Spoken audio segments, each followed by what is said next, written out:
Good morning all of you. सुप्रभात। कैसे हो आप लोग? बढ़िया हो?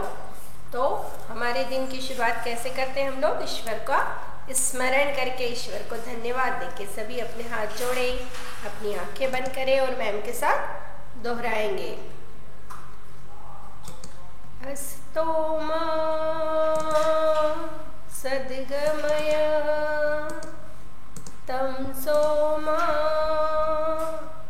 ज्योतिर्गमय मृत्योर्मा अमृतं गमय। ओम शांति शांति शांति।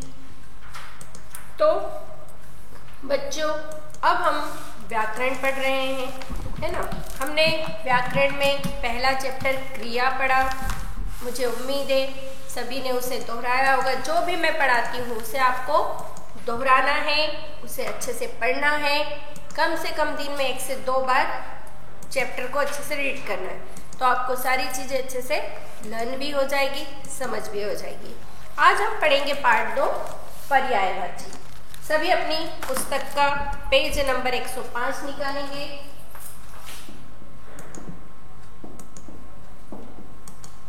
पार्ट 2, पर्यायवाची। पर्याय का अर्थ होता है कि जो किसी के समान हो, एक जैसा हो, है ना। तो उसका नाम अलग होता है लेकिन अर्थ अलग होता है। इसे समानार्थी शब्द भी बोला जाता है ना। तो एक ही वस्तु के कई नाम हो सकते हैं किंतु उनका अर्थ या मतलब एक ही होता है ना। जैसे मैंने बोला ये पुस्तक है ना, इसे मैं किताब भी बोलती हूँ। फिर हाथ को हस्त, कर, है ना, इसके नाम हो सकते हैं। आँख को नयन, चक्षु ये बोल सकते हैं। कान को कर्ण बोलते हैं। तो एक ही चीज के नाम अलग अलग है लेकिन अर्थ एक होते हैं, है ना। तो इसी तरह आज हम बहुत सारे शब्द देखेंगे, है ना, और उनके अर्थ जानेंगे कि अर्थ एक है लेकिन नाम अलग अलग है। जैसे अभी मैंने बताया नेत्र का, है ना, आँख का, नयन, नेत्र, नयन आपकी पुस्तक में दिया हुआ है। नयन, नेत्र, लोचन। फिर है राजा। राजा का नृप, नरेश, भूपति। वृक्ष को तरु, विटप, वृक्ष भी बोला जाता। अग्नि, आग, अनल, है ना, और पावक। तो आप देख रहे हो कि एक ही शब्द के नाम अलग अलग है लेकिन अर्थ एक बता रहे हैं। तो पुस्तक की भाषा में हम देखा जाए तो हम बोलेंगे कि समान अर्थ प्रकट करने वाले शब्द पर्यायवाची या समानार्थी, है ना। पर्याय यानी जो उसका पर्याय है ना, उसी का जैसा है। और समानार्थी यानी जो समान अर्थ बताता है। समान अर्थी जो समान अर्थ देता है। तो पर्यायवाची को समानार्थी शब्द भी कहते हैं। कुछ बच्चे, है ना, कंफ्यूज हो जाते हैं कि मैम समानार्थी शब्द क्या है, पर्यायवाची क्या है। तो कंफ्यूज होने की जरूरत नहीं है, दोनों एक ही चीज है, पर्यायवाची और समानार्थी, है ना। नाम से ही हमें समझ में आ जाता पर्याय जो किसी का जैसा है, पर्याय, और समानार्थी यानी समान अर्थ देने वाला। अब हमारे सामने बहुत सारे शब्द यहाँ पे दे रखे हैं जो कि आपको अच्छे से रीड करना है। कुछ शब्दों के अर्थ मैं बता रही हूँ। शेर, वनराज, सिंह, केसरी। झंडा, पताका, ध्वज, ध्वजा। हनुमान, पवन, मारुति, रामदूत, है ना, बोलते ना पवन सुत, है ना। फिर मारुति नंदन। हाथी, गज, हस्ती, दंती। आग, आप सब मेरे साथ दोहराएंगे, है ना। मैम बोल रही है तो आपको मैम के साथ साथ दोहराना है। आग, पावक, अग्नि, अनल। तालाब, सरोवर, ताल, पुष्कर। सांप, सर्प, नाग, विषधर। आकाश, नभ, आसमान, अंबर। गाय, गौ, धेनु, सुरभि। घर, आवास निकेतन धाम। सोना स्वर्ण कनक कंचन। राजा नृपति नरेश। बादल मेघ जलधर जलद। जलधर धर ने जल को जो धरने वाला है वो जलधर। जलद जल को जो जल द ने देने वाला, जल को देने वाला। शिव महादेव महेश भोले बाबा। नाव तरी तरिणी नौका। असुर राक्षस दैत्य निशाचर। कुत्ता श्वान कुक्कुर सारमेय। माँ अम्बा जननी, है ना। हृदय हिया उर हिय। हस्त हाथ भुजा बाहु। शरीर देह अंग काया। कोयल कोकिल पिक परव्रत। गधा खग रासव गदर। रात रात्रि निशा रजनी। तो इन्हें आपको, है ना, अच्छे से दोहराना है और याद करना है। देखो आप अभी छोटे हो, अभी जो आप लोग कंठस्थ से याद करते हो इसे आप लोग कभी नहीं भूल पाओगे, है ना। जब आप बड़े होंगे तो भी शब्दार्थ ये पर्यायवाची नहीं बदलने वाले हैं और ये आपको 12th तक हमेशा काम आने वाले, और उसके बाद भी आपकी लाइफ में इनका बहुत उपयोग आने वाला है ना। आपको पता रहता है तो आप झट से बता दोगे कि इसका अर्थ ये होता है। तो आपको इन्हें कंठस्थ करना है, अच्छे से याद करना है ना। मुझे याद है कि जो चीज़ें मैंने बचपन में याद की वो मैं अभी भी अच्छे से मुझे याद है ना। बहुत सारे घर में श्लोक मंत्र मम्मी के द्वारा बोले जाते थे, तो वो मैं सिर्फ सुन के मैंने याद किया और उन्हें मुझे अभी तक याद है। लेकिन अब मैं याद करने की जो नई चीज़ें कोशिश करती हूँ इतनी जल्दी से याद नहीं कर पाती हूँ, क्योंकि बचपन में हमारी जो मेमोरी होती है, जो कैचिंग पावर होता है, वो हमारा माइंड होता है, वो बहुत ही अच्छा होता है। तो बच्चों ये बात याद रखो कि जो तुम अभी याद करोगे, है ना, जो टेबल जो हमने बचपन में याद की वो हमें अभी तक याद है ना। तो आप लोग जो आप पढ़ रहे हो उन्हें अभी से याद अच्छे से करोगे तो ये कभी नहीं भूलने वाले हो, है ना, हमेशा याद रहेगा आपको। तो आज ही ये चीज ध्यान रखो और इन चीजों को कंठस्थ करने हैं आपको। कंठस्थ का मीन्स ऐसे कि आपको कोई नींद में भी उठा के पूछेगा तो आप उसका अर्थ बता सकते हो, है ना, आई समझ में। और भगवान ने अभी आपको बहुत अच्छा मौका दिया है, आप लोग स्कूल नहीं आ रहे हो, आपको बहुत ज़्यादा टाइम मिल रहा है, तो बोर होने की ज़रूरत नहीं है। इसका गेम बना सकते हो, खेल सकते हो और इसे याद कर सकते हो। घर में किसी से भी आप पूछ सकते हो, किसी को बोलो वो आपसे पूछ सकते हैं, है ना। तो मुझे उम्मीद है कि सारे बच्चे इसे बहुत अच्छे से याद करेंगे। तो अब हम आएंगे इसकी एक्सरसाइज पे। पेज नंबर 107 पे आ जाओ आप लोग।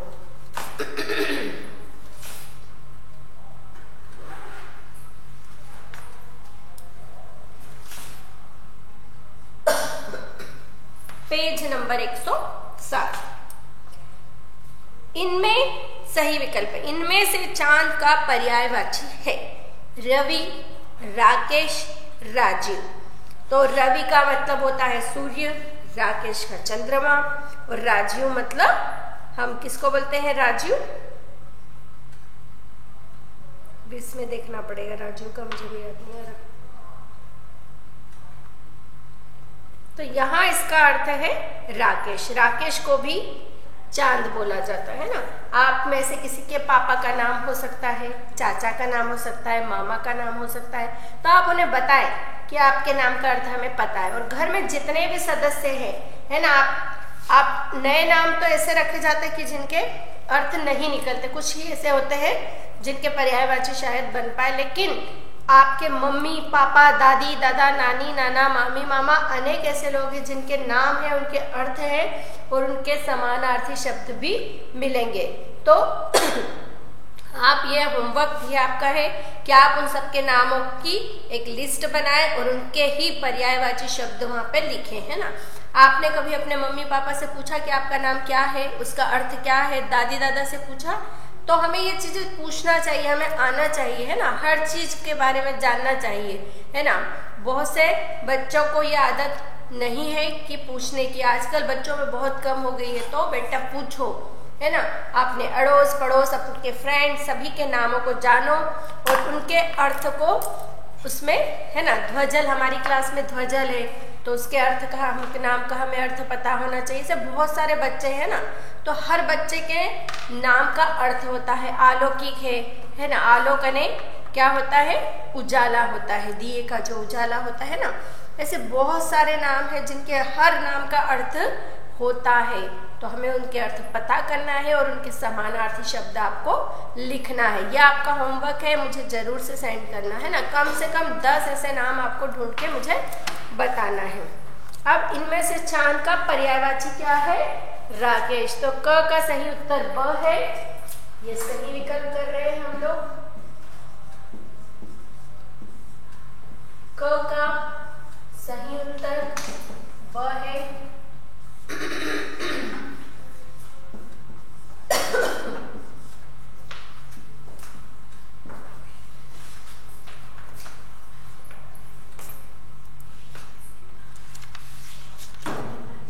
अब हम देखेंगे इनमें से सूरज का पर्यायवाची, है ना। सूरज का पर्यायवाची तो शशि, है ना। शशि भी चांद होता है, राकेश भी चांद होता है, और रवि। तो रवि क्या है, समानार्थी शब्द है। किसका समानार्थी शब्द है, सूरज का। होगा आपके परिवार में किसी न किसी का नाम तो रवि होगा ही। आप उन्हें बताएं तो उन्हें भी बहुत खुशी होगी कि देखो हमारे बच्चों को हमारे नाम के अर्थ पता है ना, हमारे नाम का पर्यायवाची पता है। ठीक है। इनमें से कमल का पर्यायवाची राजीव। हाँ, कमल ने राजीव, प्रसून और तरु। तो कमल को राजीव भी बोलते हैं ना। राजीव नयन शायद ऐसे कुछ बोला जाता है कृष्ण भगवान को। तरु दूसरा इसमें दिया हुआ है प्रसून। प्रसून ने फूल होता है, और तरु मीन्स तालाब को बोला जाता है। तो मैं अभी बता रही थी ना कि मुझे राजीव का नहीं आ रहा था, तो राजीव मीन्स क्या होता है, कमल। हमने सुना है ना, राजीव गांधी का नाम सुना है, आप लोगों ने सुना होगा, जो हमारे देश के क्या थे, प्रधानमंत्री जी थे, इंदिरा गांधी के पुत्र थे वो। तो उनका नाम था राजीव। इनमें से नाव का पर्यायवाची है तरी, पंचमा, पिक। तो अभी हमने पढ़ा था नाव का पर्यायवाची, है ना। तो नाव को एक नाम और क्या बोला जाता है, तरी।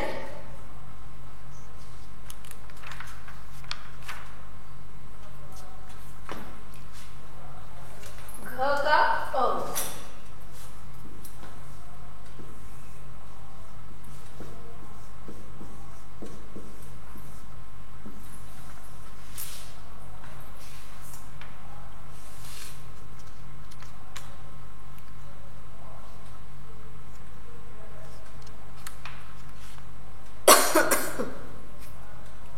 आप लोग टिक लगाते जाएं। अब हम आएंगे आखिरी वाले पेड़।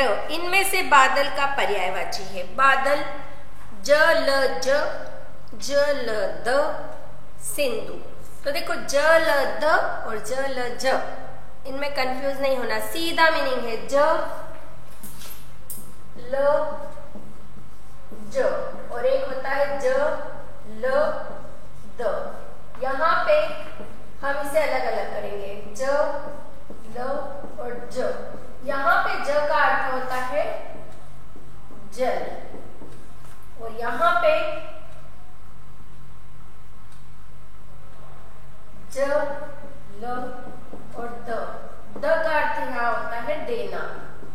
तो ज ल ज, जो ज ल जल, जल होता है, जल से बना होता है, वो होता है सागर, समुद्र, है ना, सागर समुद्र। और जल द, जल देने वाला। कौन जल देता है हमें, बादल, है ना। कौन जल देता है हमें, बादल। तो बादल का पर्यायवाची क्या होगा, जल द। ये चीजों को हमेशा याद रखना है आपको। जब आप उसके अर्थ सहित, उदाहरण सहित चीजों को याद रखोगे तो आपको भी आसानी से याद हो जाएगी ये चीजें, है ना। तो हमने ड़ का सही उत्तर लिखा है व वाला, ज, ल, द। अब इसके बाद आपको सिर्फ टिक लगानी थी, लगा चुके हो। हम आ जाएंगे प्रश्न उत्तर पर। 2 प्रश्न हैं हमारे पास। उत्तर आपको पुस्तक में ही लिखने हैं। कहाँ लिखने हैं? पुस्तक में ही।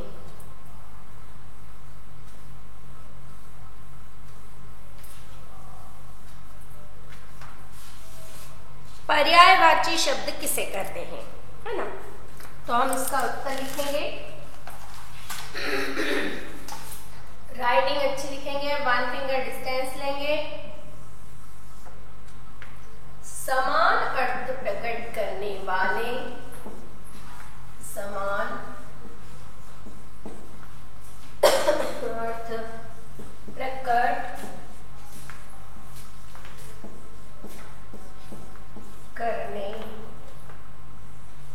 वाले शब्द पर्यायवाची या पर्यायवाची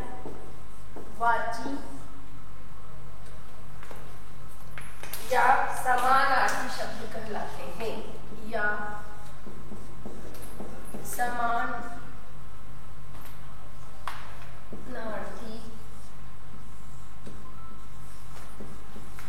शब्द कहलाते हैं।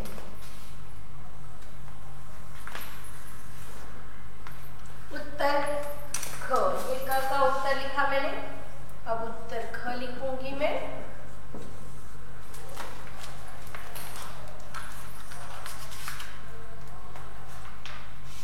क्या समानार्थी तथा पर्यायवाची शब्द एक ही होते हैं? क्या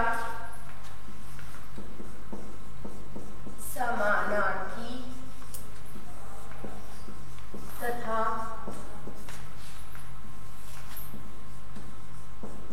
पर्यायवाची शब्द एक ही, सॉरी, यहाँ क्या की जगह सिर्फ हमें हाँ लिखना है। हाँ, अभी हमने परिभाषा लिखी ना ऊपर। हाँ, पर्याय समानार्थी तथा पर्यायवाची शब्द एक ही होते हैं। अच्छी राइटिंग में लिख रहे हैं आप लोग, छोटी छोटी सुंदर राइटिंग लिखेंगे, है ना? बोल बोल के लिखेंगे, 1 फिंगर डिस्टेंस लेंगे, हर चीज का ध्यान रखना है। लिख लीजिए, फिर आगे का करेंगे हम लोग।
आपको जल्दी लिखे, अच्छी राइटिंग में लिखे, बोल बोल के लिखे। वीडियो को पॉज करके इसका स्क्रीनशॉट भी लेके रख लें। थोड़ा सही था, मुझे उम्मीदें हो गया होगा आपको। आप केवल हाँ लिखेंगे तो चल जाएगा। अब हम आएंगे अगले प्रश्न पे। अब बेटा धीरे धीरे आपको अपनी स्पीड तो बढ़ानी ही है। आप सोचते होंगे मैम तो रब कर देंगे, लेकिन आपको क्या करना है, अपनी स्पीड क्लास 3 में जाना है, बड़ा ट्री रखना है, स्कूल लगेगा, सिलेबस रहेगा आपका 3 में जाना बढ़ता है क्लास के हिसाब से, कि आप भी बड़े होते जा रहे हो, है ना।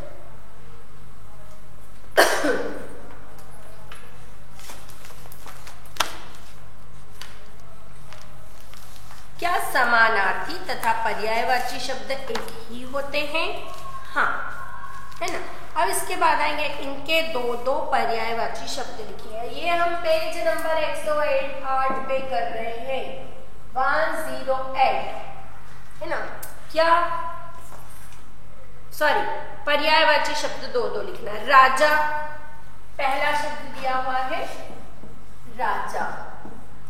रब और है नरेश।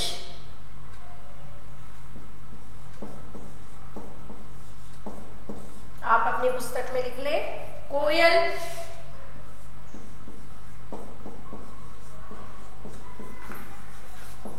कोकिल,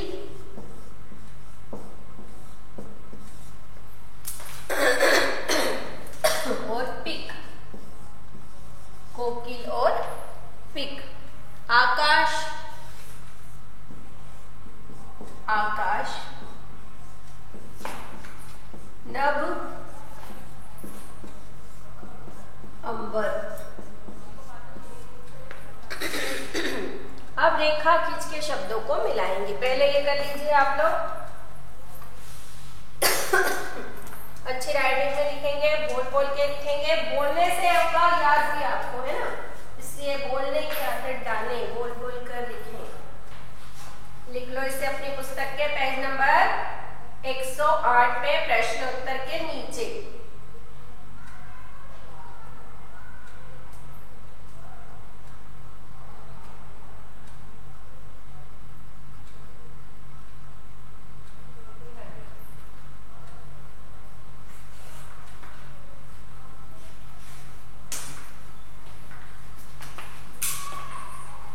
चलिए वीडियो को पॉज करिए, स्क्रीनशॉट भी लेके रखिए।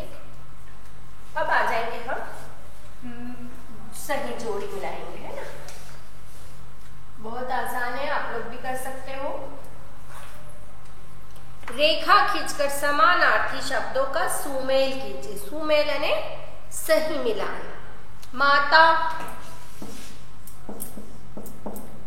समुद्र,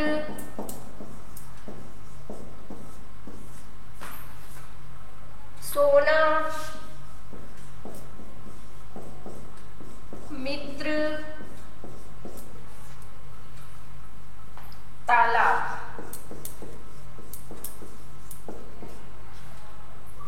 कनक, दोस्त, सरोवर, कनक,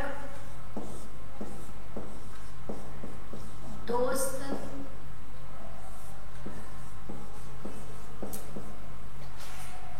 सरोवर,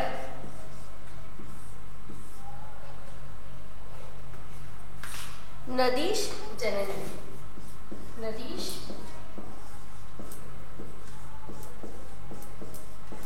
जननी। अब हम इसको मिलान कर लेंगे। माता, माता को क्या बोलते हैं हम लोग? जननी, जन्म देने वाली, जननी। समुद्र, सोना, कनक, मित्र, दोस्त, तालाब, सरोवर। समुद्र का एक और नाम है नदीश। नदीश, नदीश क्यों बोला जाता है पता है आपको? क्योंकि सारी नदियां समुद्र में जाकर मिलती है, इसीलिए इसका एक नाम है नदीश, है ना। इस तरह अगर आप याद रखेंगे तो आपको हमेशा याद है ना। तो जहां सारी नदियों का संगम होता है, स से संगम, तो नदीश, इसलिए इसे क्या बोला जाता है? नदीश। आपको सिर्फ मिलाना है, लिखना नहीं है। मिला चुके हो आप लोग, इसीलिए मैंने समुद्र को आखिरी में मिलाया ताकि आपको मैं इसका अच्छे से अर्थ बता सकूं। अब हम आ जाएंगे अगले प्रश्न पे। आपको सिर्फ रेखाएं खींचने की है ना, पुस्तक में लिखा हुआ है रिक्त स्थान। अगला प्रश्न है रिक्त स्थान। सुबह को भी कहा जाता है धरती, सवेरा, बादल, जगत। क्या कहा जाता है सुबह को? सवेरा। पहले में क्या आएगा? सवेरा। क। आपको खाली स्थान में लिखते जाना है। को पृथ्वी भी कहते हैं। किसको पृथ्वी कहते हैं? धरती।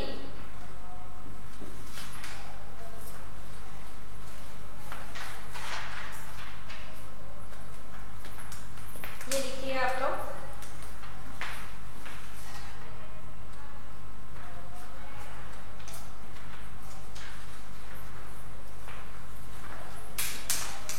हाँ, सवेरा, धरती। अब लिखिए संसार और दोनों का एक ही अर्थ है। क्या है? संसार किसको और बोलते हैं? जगत। जग यानी संसार भी होता है, जगत यानी भी संसार होता है। और जलद में कोई भेद नहीं होता। किसमें?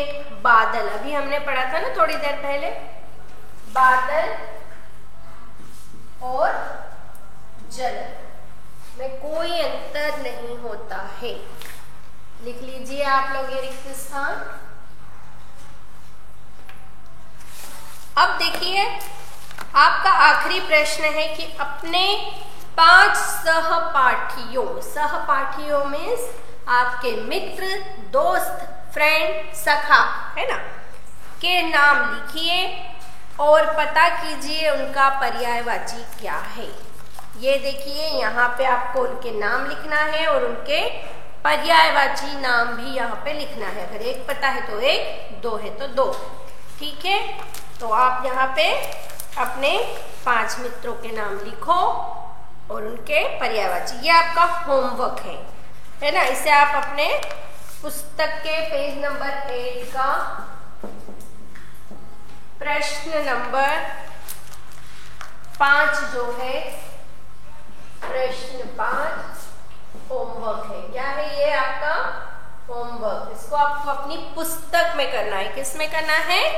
पुस्तक, किताब, इसमें करना है। ठीक है, तो ये लिख लीजिए होमवर्क को आप। इस तरह हमारा पार्ट 2 पर्यायवाची भी समाप्त हुआ है, लेकिन आपको इन्हें कंठस्थ करके मुझे बताना है ना। जब मैं कभी भी आपसे किसी भी शब्द का पर्यायवाची पूछूं तो मुझे उसका अर्थ आपको बताना आना चाहिए। और इसके अलावा भी आपको और कहीं मिलते हैं तो आप उन्हें याद कर लीजिए। ठीक है, तो ये आप होमवर्क को लिख लीजिए।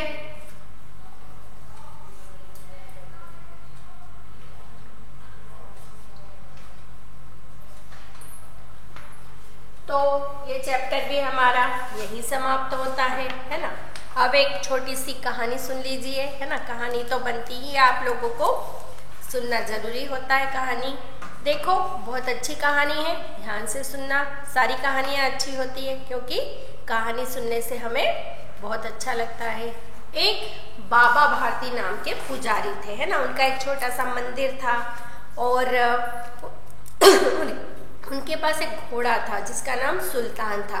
वो उसे बहुत प्यार करते थे। जैसे एक किसान अपनी लहलहाती खेत फसल को प्यार करता है, एक पिता अपने पुत्र को, माँ अपने पुत्र को जैसे प्यार करती है ना, वैसे ही वो उस अपने घोड़े को बहुत प्यार करते हैं। और पता उनका घोड़ा था भी बहुत सुंदर, बहुत ही अच्छा, उसकी हाइट, हेल्थ सुंदर, और दौड़ता तो ऐसे था जैसे कि सभी को पीछे कर दे, और चाल उसकी बहुत ही मतवाली थी। सारे लोग उसकी प्रशंसा करते थे और सारे गांव के लोग जलते थे। मीन्स किसी के पास अच्छी चीज होती तो ऐसा लगता ना कि काश हमारे पास भी होती, तो सब ऐसा ही सोचते थे। उसी गांव में एक खड़क सिंह नाम का डाकू था। खड़क सिंह का नाम सुना होगा ना, अपने एक गाना है, खड़क सिंह के खड़कने से खड़कती है खिड़कियां। तो खड़क सिंह नाम का एक डाकू रहता था। उसने भी बाबा भारती के घोड़े की बहुत तारीफ सुनी थी, तो उसने सोचा कि ये घोड़ा तो मैं इनसे लेकर ही रहूंगा। डाकू का काम तो होता ही है लूटने का, उसने ऐसा सोचा। अब एक दिन उसे देखने की चाह में वो मंदिर चला गया। बाबा भारती को बहुत आश्चर्य हुआ कि अरे खड़क सिंह, तुम तो डाकू हो, मंदिर कभी आते नहीं हो, आज मेरे मंदिर कैसे आ गए? तो उन्होंने कहा, बाबा भारती, मैंने आपके घोड़े की बहुत तारीफ सुनी है, मैं उसे देख सकता हूँ क्या? तो अपनी किसी चीज की कोई तारीफ करता तो खुशी होती ना, तो बाबा भारती को बहुत खुशी हुई कि अरे वाह, मेरे घोड़े की तारीफ हो रही है। तो उन्होंने कहा, हाँ हाँ क्यों नहीं, आप क्यों नहीं देख सकते हो? तो उसने कहा और बोला कि बाबा इसकी चाल नहीं देखी तो क्या देखा? तो बोले हाँ, सवारी करके भी देख लो। तो उसने सवारी करके भी देख लिया। अब खड़क सिंह ने बाबा भारती को जाते समय बोला कि बाबा, ये घोड़ा मैं आपके पास नहीं रहने दूंगा। अब उसी दिन से बाबा भारती की रात की नींद उड़ गई, क्योंकि वो तो डाकू था, उसने जो बोला था वो करके दिखाएगा। वो रात भर अपने घोड़े के अस्तबल जहाँ पे घोड़ा रहता है ना, उसकी निगरानी करते रहते थे और उन्हें नींद भी नहीं आती थी कि पता नहीं कब मेरे घोड़े को, सुल्तान को खड़क सिंह लेके जाएगा। अब एक दिन क्या हुआ, अब बहुत दिन हो गए, बाबा भारती निश्चिंत हो गए कि अब कोई भी मेरे घोड़े को नहीं ले जाएगा, है ना। हम थोड़े दिन में कोई चीज को भूल जाते ना, ऐसे बाबा भारती भी भूल गए। अब एक दिन क्या हुआ कि एक गरीब अपंग व्यक्ति रास्ते में शॉल ओढ़ के बैठा हुआ था, है ना, और उधर से बाबा भारती अपने घोड़े के साथ निकले। तो उसने कहा कि इस गरीब कंगले व्यक्ति की कोई मदद करेगा, कंगले है ना, अपंग, ऐसा बोल के उसने, बाबा भारती ने सुना। तो हम लोग क्या होते हैं कि जहां हमें कुछ अच्छा करने का मौका मिलता है, जो अच्छा व्यक्ति होता है ना, वो हमेशा अच्छा ही करने की सोचता है। तो बाबा भारती ने कहा कि क्यों नहीं, है ना, मैं करूंगा तुम्हारी मदद। उसने कहा कि पास ही के गांव में मेरा एक साला रहता है, उसके घर मुझे जाना है, वैद्य है वो, वैद्य ने डॉक्टर, वो गरीब बीमार है, तो बोले मुझे उसे दिखाने जाना है। तो उन्हें कहा कि ठीक है। बोले क्या मैं आपके घोड़े पे बैठ सकता हूँ? बोले हाँ बैठ जाओ। तो बाबा भारती ने उस पर विश्वास किया और उसे अपने घोड़े पे बिठा दिया। अब धीरे धीरे वो चलने लगे। धीरे धीरे एकदम से उसने अपने घोड़े की गति बढ़ा ली और तेज दौड़ा दिया। अब जैसे ही थोड़े आगे बढ़ा, बाबा भारती समझ गए कि ये डाकू खड़क सिंह था, जो कि मेरा घोड़ा अब लेके जा रहा है ना। उसने कहा कि ठहरो। तो खड़क सिंह ठहरा। उसने कहा कि मैं रुकूंगा नहीं, आपका घोड़ा वापस नहीं देने वाला हूँ, है ना। आप मुझे ये मत बोलना कि मेरा घोड़ा वापस दे दो, मैं ये घोड़ा आपको वापस नहीं दूंगा। तो बाबा भारती ने कहा कि नहीं, मैं तुमसे ऐसा कुछ नहीं कहने वाला हूँ, जो मैं कहने वाला हूँ उसे ध्यान से सुनो। तो खड़क सिंह ने कहा कि ठीक है, बोलो क्या बोलना चाहते हो। तो बाबा भारती ने कहा कि आज जो हमारे साथ घटना हुई है ना, कि तुम एक गरीब अपंग बने और मैंने तुम्हारी मदद की, तो इस घटना का जिक्र किसी से मत करना, है ना। उसने कहा कि ऐसा क्यों बोल रहे हो आप? तो खड़क सिंह, बाबा भारती ने कहा कि देखो, अगर तुमने ये बात किसी को बताई तो लोगों का गरीबों पे से विश्वास उठ जाएगा और वो गरीबों की मदद करना बंद कर देंगे, कि गरीब इस तरह, जो डाकू लोग होते हैं इस तरह से गरीब बन जाते हैं और लोग गरीबों की मदद करना बंद कर देंगे। तो खड़क सिंह ने कहा कि ठीक है, वो चला गया। अब उसने ठीक है तो कह दिया, लेकिन जब वो घर गया तो उसे रात भर नींद नहीं आई। उसने कहा कि मैंने इतना छल किया, इतना बुरा किया, तो भी बाबा भारती कितने नेक इंसान है और उन्होंने मुझे इस घटना को किसी से न कहने के लिए कहा है।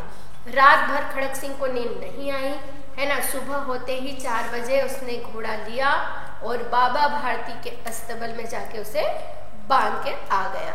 अब जैसे ही बाबा भारती की तो दिनचर्या थी, उठते थे, सबसे पहले अपने घोड़े को देखने जाते थे, उसे पानी चारा देने जाते थे। उठ के वहां गए, उन्हें आवाज आई तो उसे देख के बहुत खुश हुए और उनकी आंखों में आंसू थे, है ना, और वो खुशी के आंसू थे, है ना। जब भी हमारी कोई कीमती चीज खो जाती है और उसे हमें वापस मिलती है तो हम बहुत खुश होते हैं, तो वही खुशी के आंसू उनकी आंखों में थे।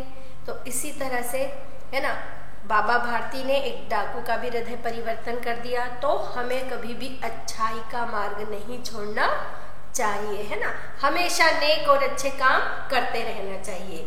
तो आज का दिन हमारा यहीं समाप्त होता। सबका दिन मंगलमय हो, सभी अपने अपने घरों में रहो, सुरक्षित रहो, है ना। फिर से हमें सुनने में आ रहा है कि कोरोना इससे हो रहा है, उससे हो रहा है, तो घर में रहें, सुरक्षित रहें, है ना। समय का खूब अच्छे से सदुपयोग करें, अच्छी अच्छी बातें पढ़ें, अच्छी अच्छी कहानी की पुस्तकें पढ़ें, है ना। आपको कहानी सुनना पसंद है तो कहानी आप पढ़ना शुरू करें, और आपके घर में रोज न्यूज़पेपर आता है उसे पढ़ें। अपनी हिंदी को बहुत अच्छी, मजबूत और स्ट्रॉन्ग बनाएं। ठीक है। Have a good day, have a nice day.